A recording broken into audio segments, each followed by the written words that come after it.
The neighborhood was serenely quiet. Houses stood bathed in the moonlight, their inhabitants lost in slumber. It was the kind of place where doors were left unlocked, a testament to the prevailing sense of security.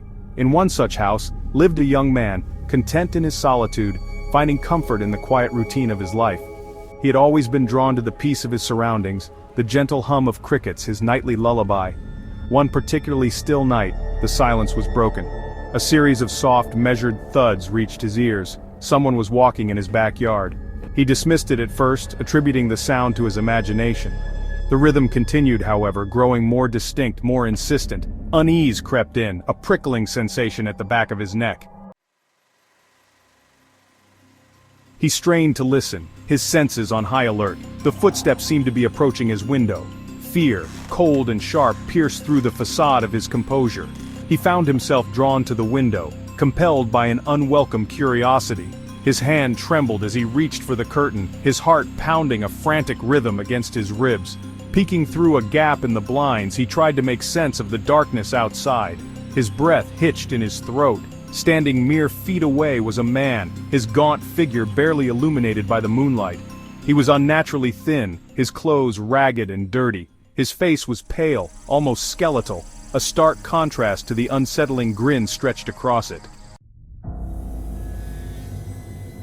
The man's eyes, wide and gleaming, seemed to bore into him, a mixture of amusement and malice in their depths.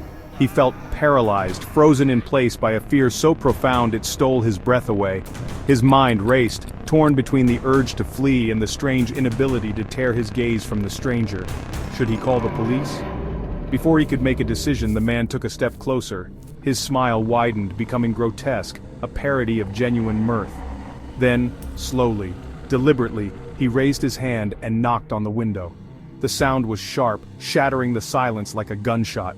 He stumbled back from the window, his heart threatening to burst out of his chest. He fumbled for his phone, his fingers trembling so badly he could barely dial the emergency number. The police arrived quickly, their faces grim as they searched his backyard.